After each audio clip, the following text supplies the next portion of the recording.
আজকে হচ্ছে পৌষ সংক্রান্তি। এই পৌষ সংক্রান্তিতে অনেকের বাড়ি বাস্তকে পিঠা দেয়, যেটা আমার বাপের বাড়িতেও আমরা দিতাম। তো এবারে তো আমাদের এই বাড়িতে অসুস্থ পারছে না বলে ওর মন খারাপ। বাহ, তুই তো ঘুড়ি ওড়াতে পারিস না, তাহলে কি করবি? হ্যাঁ, সবাই তো ঘুড়ি ওড়াতে পারে না। তো পৌষ সংক্রান্তিতে সবার বাড়িতে তো পিঠে হয়েছে, আর আমাদের বাড়ি কে পিঠে খাবে? যে পিঠে খেতে ভালোবাসতো সেই আর নেই, তো সেই জন্য পিঠে বানানো হয় না। বাড়ি থেকে তো খেয়ে এসেছি, তোমরা তো জানোই। তো আজকে আমরা পৌষ সংক্রান্তি নিরামিষ বানিয়েছি। এই যে পোলাও বানিয়েছে, দেখো হচ্ছে গিয়ে পনির দিয়ে সব রকম সবজি দিয়ে যে বানিয়েছি, আর হচ্ছে গিয়ে মটর পনির।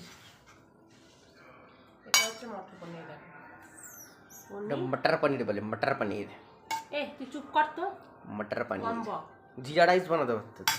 তো খেয়ে দেখি কেমন হয়েছে। তোমরা খাবে তো চটপট করে চলে আসো। সব ফুলকপি, গাজর, বিনস, পনির, খেজুর, কিশমিশ, শুধু একটা জিনিস দিতে দিতে মানে দেবো কি, আনতেই ভুলে গেছি, কাজু বাদাম, বুঝেছিস?